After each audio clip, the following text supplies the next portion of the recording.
जय हिंद दोस्तों। स्वागत है आप सबका स्टडी विंग बाय एपीएस में। दोस्तों, आज हम सब एक ऐसी न्यूज़ पे चर्चा करने के लिए यहाँ पे एकत्रित हुए हैं जो चर्चा का विषय बना हुआ है हाल ही फिलहाल में।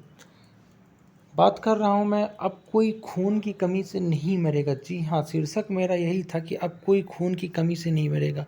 मैंने ऐसा क्यों बोला, उसके बारे में फुल डिटेल डिस्कशन करेंगे इस वीडियो में। ठीक है, शुरू करते हैं।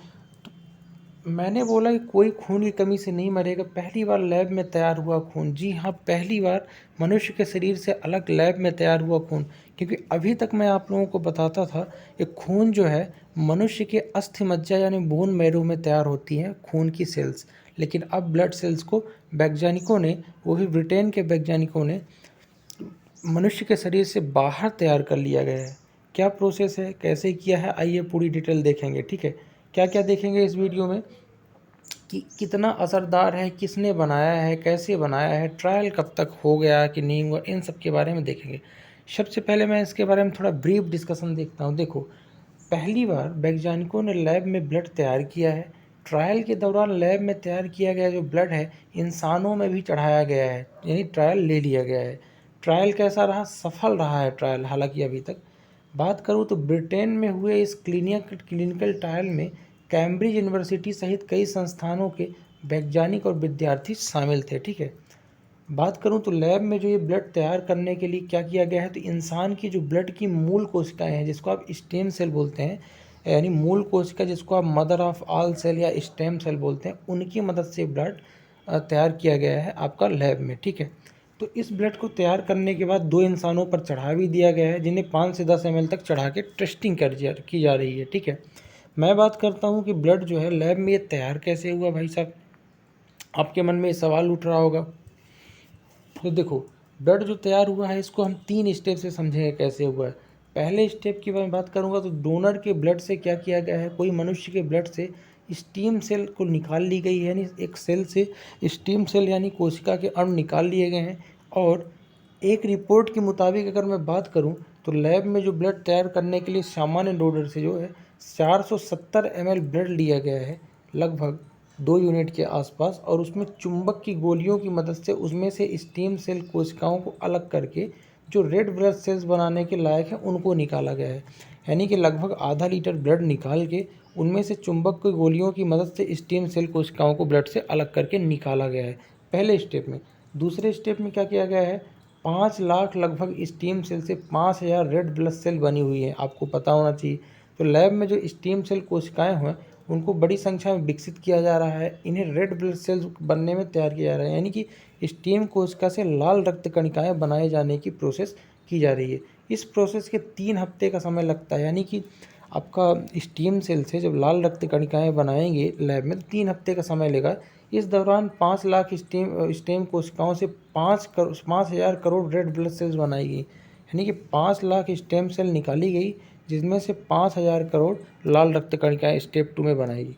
फिर नेक्स्ट स्टेप में इन लोगों ने क्या किया कि फिल्टर करने के बाद इसे ट्रांसप्लांट किया गया, यानी स्टेम सेल को फिल्टर किया गया इनकी अशुद्धियों की, ब्लड मतलब आरबीसी की। और उसके बाद तैयार हुई जो ब्लड सेल्स है ना, इनको क्या किया गया, इनकी संख्या लगभग 1500 करोड़ बची, यानी 5,000 करोड़ में से 1500 करोड़ जो फिल्टर करने के बाद बची हैं आपकी लाल रक्त कणिकाएँ, इनमें क्या किया गया है कि ट्रांसप्लांट के लायक थे उनको ट्रांसप्लांट करके ऑब्जर्व किया जा रहा है 2 मनुष्यों के शरीर में। अब बात करूं कि यह कितना असरदार है, वैज्ञानिकों ने इसके बारे में क्या बताया है।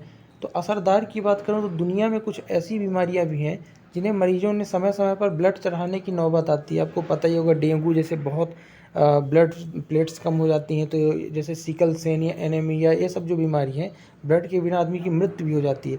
ऐसे मामलों में जब मरीज को ब्लड का ग्रुप नहीं मिलता, आपको पता है 4 ब्लड ग्रुप हैं, और ब्लड ग्रुप के नहीं मिले तो अगर दूसरे ब्लड ग्रुप के चढ़ा देंगे तो मृत्यु भी हो सकती है। इसलिए दिक्कत इतनी बढ़ जाती है कि लोग ब्लड के लिए इधर उधर भटकते हैं। तो ब्रिटल यूनिवर्सिटी की जो शोधकर्ता नाम है एस्ले टाय कहती हैं कुछ ऐसे ब्लड ग्रुप होते हैं जो काफ़ी दुर्लभ होते हैं, जैसे AB-। ऐसे मामलों के लिए यह खोज काफ़ी काम की साबित होगी, तो असरदार होगी, यानी ब्लड को आदमी को भटकना नहीं पड़ेगा ब्लड के लिए। इसीलिए मैंने शीर्षक दिया था कि अब कोई खून की कमी से नहीं मरेगा। ठीक है, और डेली मेल की एक रिपोर्ट है अखबार की, उसके मुताबिक शोधकर्ताओं को लैब में ब्लड टेस्ट करने की सफलता बेशक मिली है, लेकिन अभी कई सवालों के जवाब आने बाकी है। जैसे लैब में तैयार किया गया ब्लड क्या लंबे समय तक यूं ही बरकरार रहेगा? जैसे कि अपने शरीर का ब्लड है, अपने शरीर का किसी दूसरे के शरीर में लगाऊं तो लंबे समय तक मिल जाता है, लेकिन लैब का ब्लड क्या लंबे समय तक शरीर में रहेगा या कोई रिएक्शन करेगा? अगर ऐसा नहीं होता है, लंबे समय तक नहीं रहता, तो कितने समय बाद ट्रांसफ्यूजन किया जाएगा यानी बदला जाएगा? इस बात का भी ट्रायल होना अभी बाकी है, यानी प्रोसेस आपकी अंडर ट्रायल चल रही है। ठीक है, बात करूँ कितने समय तक असर रहेगा इनका, तो देखो ट्रायल में फ़िलहाल 2 लोगों को अभी शामिल किया गया है और पूरे ट्रायल में 10 लोगों को पर किया जाएगा। 10 लोगों को ट्रायल किए करेंगे, इनमें से 4 महीने के अंतराल में इनके शरीर में 5 से 10 मिलीमीटर ब्लड दिया जाएगा और इस तरह से जो ब्लड सेल दोनों ब्लड सेल शामिल हैं, तो इनमें से सामान्य और लैब में ब्लड टेस्ट किया जाएगा, है ना, दोनों ब्लडों का, यानी बनाने वाले और सामान्य ब्लड दोनों का टेस्ट किया जाएगा। और शोधकर्ताओं का ये भी कहना है कि लैब में तैयार हुए ब्लड में रेडियो एक्टिव पदार्थ मिलाए गए हैं।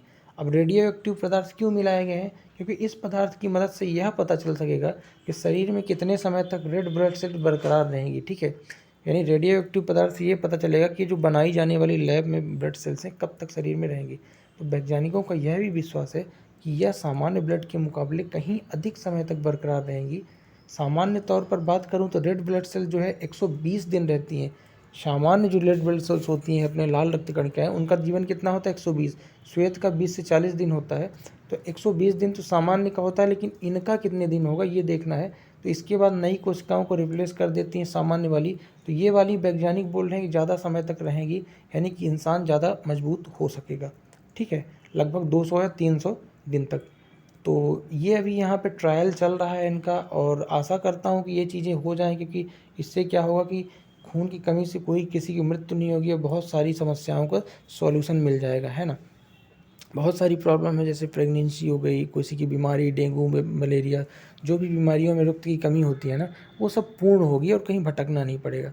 तो ये सेशन मेरे को आपको ये मेरा सेशन कैसा लगा, आप कमेंट करके ज़रूर बताइएगा। और हाँ, अगर आपको मेरी मेहनत पसंद आई हो और आपको ये वीडियो थोड़ा भी इन्फॉर्मेटिव लगा हो तो चैनल को सब्सक्राइब ज़रूर कर लीजिएगा। बाकी मिलते हैं नेक्स्ट वीडियो में कोई नए टॉपिक के साथ। तब तक के लिए आप सभी को जय हिंद।